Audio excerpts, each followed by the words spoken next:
Hello दोस्तों। तो आप देख सकते हो मेरे घर घर के बाहर कितना सुंदर स्नोफॉल हो रहा है। बहुत ही अमेजिंग वेदर है अभी मेरे घर के बाहर।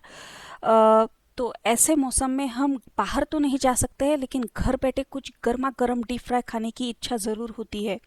तो वैसे भी महाशिवरात्रि बहुत नज़दीक आ रही है, तो क्यों ना आज हम गर्मा गर्म साबूदाना वड़ा बनाएं, जो कि बहुत ही क्रिस्पी और अंदर से सॉफ्ट हो।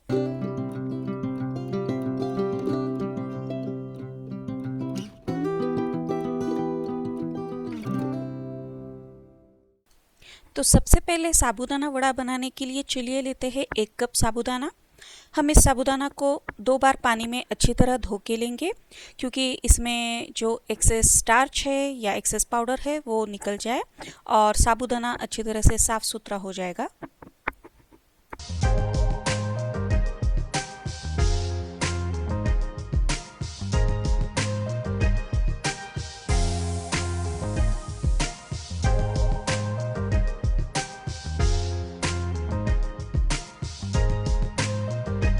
तो यहाँ पे मैंने साबूदाना अच्छी तरह से धो लिया है। अब हम इस साबूदाना को कम से कम 30 मिनट के लिए भिगाएंगे। तो आप देख सकते हो कि पानी की लेवल मुझे इतनी लेनी है कि मेरी आधी उंगली उसमें डूब जाए, या फिर साबूदाने के ऊपर 1 इंच तक का पानी रहेगा, इतना हमें भिगाना है। और बस 30 मिनट या ज़्यादा से ज़्यादा 1 घंटे के लिए इसे हमें भिगाना है।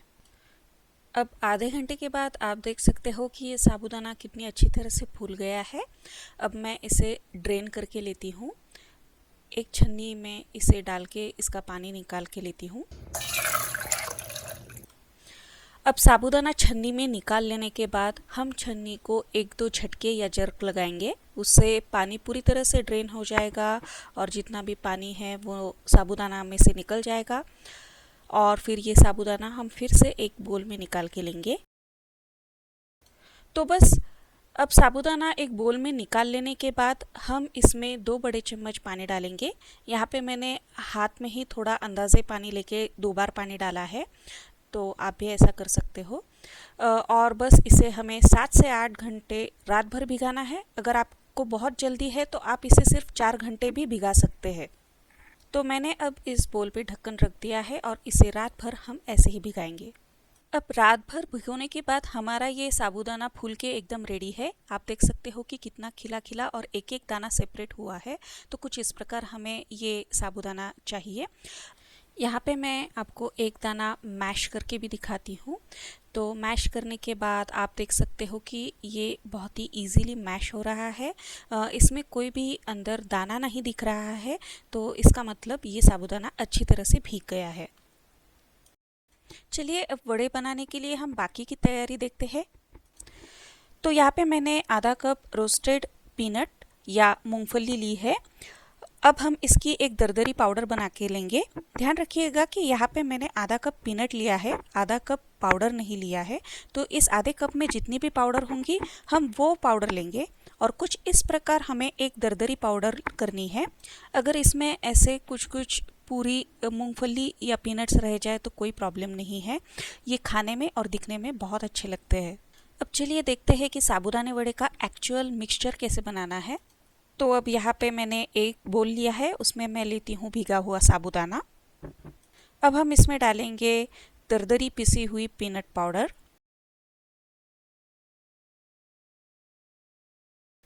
इसके बाद हम लेंगे 4 से 5 पिसी हुई हरी मिर्च। अगर आपके घर में तीखा नहीं चलता है या बच्चे नहीं खाते हैं तो आप इसका प्रमाण थोड़ा कम भी कर सकते हैं, यानी कि 2 या 3 हरी मिर्च पिसी हुई भी ले सकते हैं। अब हम इसमें डालेंगे 1 टीस्पून जीरा। अगर आपके यहाँ व्रत पे जीरा नहीं चलता है तो आप इसे स्किप कर सकते हैं, कोई प्रॉब्लम नहीं है। जस्ट फ्लेवर बढ़ाने के लिए मैंने यहाँ पे 1 टीस्पून जीरा लिया है। इसके बाद हम डालेंगे 1 टीस्पून लाल मिर्च। फिर से अगर आपके यहाँ व्रत के टाइम लाल मिर्च नहीं चलती है तो आप इसे टोटली स्किप कर सकते हैं। मैंने यहाँ पे लाल मिर्च इसलिए यूज़ की है क्योंकि इसका रंग बहुत अच्छा आता है, इसलिए मैंने यूज़ की है। इसके बाद हम डालेंगे 1.5 टीस्पून सेंधा नमक या व्रत का नमक। इसके बाद हम डालेंगे 1 बड़ा चम्मच शक्कर। यहाँ पे मैं शक्कर इस वजह से डाल रही हूँ क्योंकि वड़ों को ये क्रिस्पीनेस लाने में मदद करता है। लेकिन बहुत घरों में अगर शुगर पेशेंट है या बहुत जनों को वड़ों का वो हल्का सा मीठापन पसंद नहीं है तो आप इसे स्किप कर सकते हैं या इसका जो मेजरमेंट है इसे थोड़ा कम ज़्यादा कर सकते हैं। अब आगे डालते हैं 2 बड़े चम्मच कटा हुआ धनिया। फिर से अगर आपके व्रत में आपको धनिया नहीं चलता है तो आप इसे भी टोटली स्किप कर सकते हो, लेकिन धनिया का जो फ्रेश फ्लेवर है वो मुझे बहुत पसंद है, इसलिए मैंने इसमें धनिया डाला है। बहुत बार हमें व्रत में बहुत सारी चीज़ें नहीं चलती है, तो ये आपके मन पे है कि आपको क्या लेना है और क्या नहीं। हमें तो सिर्फ इतना देखना है कि लास्ट में ये वड़े बहुत ही अच्छी तरह से क्रिस्पी और अंदर से पफी होने चाहिए। अब चलिए इस मिक्सचर को हम हल्के हाथों से एक बार मिक्स करके लेंगे। ध्यान रखिएगा कि ये साबूदाने को हमें मैश नहीं करना है, बस हल्की तरह से इसे मिक्स करके लेना है।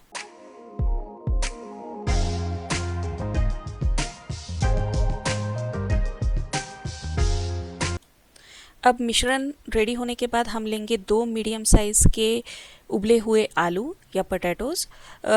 इसे हमें बहुत ज़्यादा उबालना नहीं है, जस्ट 2 से 3 सीटियाँ लेके इसे हमें उबालना है और बहुत ज़्यादा मैश भी नहीं करना है।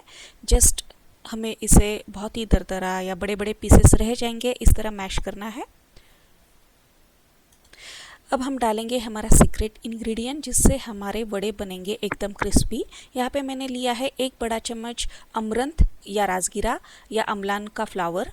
ये फ्लावर मार्केट में बहुत ही इजीली अवेलेबल होता है और हमें व्रत के टाइम पे भी चलता है। और लास्ट में हम डालेंगे 1 बड़ा चम्मच नींबू का रस।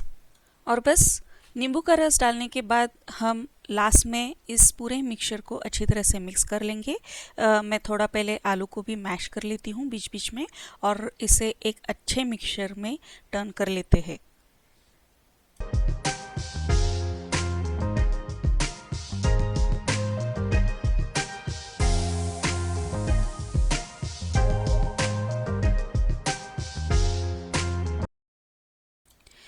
तो चलिए हमारा ये मिक्सचर पूरी तरह से रेडी है। अब हम इसके नींबू के आकार के गोले बना के फिर इसकी पैटी या टिक्की बनाएंगे। तो कुछ इस प्रकार हम नींबू के साइज़ का मिक्सचर हाथ में लेंगे और इसे हल्के हाथों से दबाएंगे। बहुत ज़ोर ज़ोर से इसे नहीं दबाना है, बस हल्के हाथों से एक नींबू के आकार का गोला बना के लेंगे। और अब हल्के हाथों से मैं इसके जो साइड्स है ना उसको दबा दबा के एक टिक्की का आकार इसको दे दूंगी। और कुछ इस प्रकार हमारी ये पैटी या टिक्की रेडी है। तो ऐसे ही बस टिक्कियाँ करके मैं इस प्लेट में निकाल के लूँगी। फिर से एक बार मैं आपको ये दिखाती हूँ कि ये इसे कैसे करना है।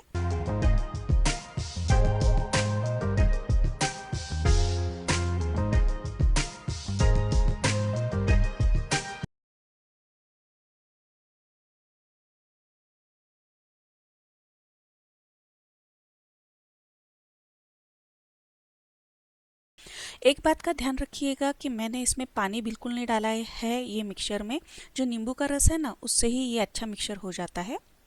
तो बस जैसे मैंने दिखाई है वैसे वो साइज़ की हम एक एक टिकिया करके इस प्लेट में रख देंगे। तो इस प्रकार मेरे 15 से 16 टिकिया रेडी है। इसमें मैंने कुछ को मेदू वड़े का भी शेप दिया है और कुछ मैंने सिंपल टिकिया भी रखी है। मेदू वड़ा इसलिए किया है क्योंकि ये अंदर से भी अच्छा फ्राई होता है। तो मैंने आधे मेदू वड़ा बनाया है, आधे टिकिया बनाई है। तो चलिए एक कढ़ाई में तेल लेके गैस ऑन कर देते हैं। हमें ये तेल अच्छी तरह से गर्म होने देना है और याद रखिए हमें वड़े मीडियम से हाई ये हीट में ही तलने हैं। अब मैं एक एक करके इस तेल में हमारे पैटी या टिक्की डाल के लेती हूँ। ध्यान रखिएगा कि हमें एक साथ बहुत सारे वड़े नहीं डालने हैं। मेरी कढ़ाई थोड़ी बड़ी है इसलिए मैंने यहाँ पे 6 से 7 वड़े एक साथ मैं तल के ले रही हूँ। लेकिन अगर आपकी कढ़ाई थोड़ी मीडियम साइज़ की है तो आप एक साथ 4 से 5 वड़े तल सकते हैं। बहुत ज़्यादा वड़े डालेंगे तो तेल का टेम्परेचर कम हो जाएगा और इसकी वजह से वड़े अच्छे क्रिस्पी नहीं होंगे।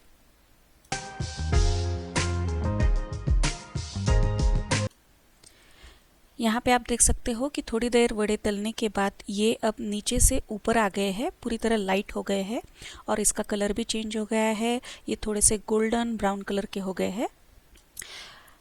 अब हमें इसे दूसरी साइड तल के लेना है, लेकिन उसके पहले मैं आपको बताती हूँ कि हमें कब दूसरी साइड इसे पलटना है। जब आपको ये बबल्स, तेल के बबल्स थोड़े कम दिखाई दे और इसका कलर थोड़ा लाइट गोल्डन ब्राउन हो जाए ना, तब आप इसको पलट के दूसरी साइड भी तल के लीजिए। और जैसे मैंने कहा था कि हमें इसे मीडियम हाई हीट पे ही तलना है। अगर हम इसे लो हीट पे तलते हैं तो ये वड़े बहुत ज़्यादा तेल पीते हैं, क्योंकि हमने इसमें बॉइल्ड पोटैटो डाला है और हमें सबको पता है कि तलते समय आलू बहुत तेल पीते हैं। तो बस ध्यान रखिए, हमें इसे जस्ट मीडियम हाई हीट पे ही रखना है। तो अब हमारे वड़े तलकर बिल्कुल रेडी है। देखिए कितना सुंदर कलर आया है इस पे। मैं अब एक एक करके इसे पेपर टॉवल पे निकाल के लेती हूँ। वैसे तो पेपर टॉवल पे निकालने की ज़रूरत नहीं है, इन्होंने बहुत ही कम तेल पिया है, लेकिन फिर भी एक दिखाने के लिए मैंने यहाँ पे पेपर टॉवल यूज़ किया है।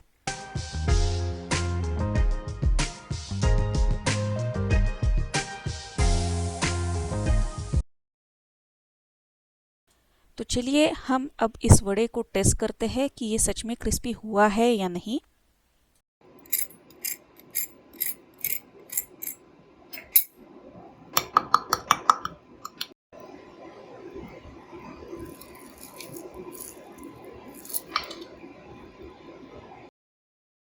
तो दोस्तों हमारा ये क्रिस्पी और क्रंची साबूदाना एकदम रेडी है।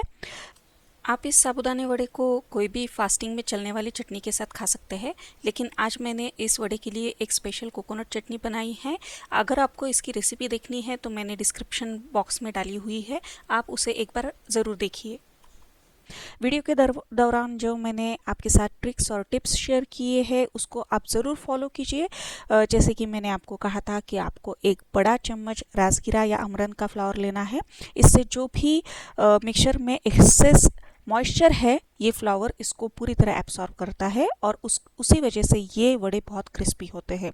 साथ ही में साथ आपको अगर थोड़ी शक्कर इसमें ऐड करनी है तो ज़रूर कीजिए, इसके वजह से भी वड़े बहुत क्रिस्पी होते हैं। तो बस ये टिप्स और ट्रिक्स फॉलो कीजिए और मिलते हैं नेक्स्ट वीडियो में।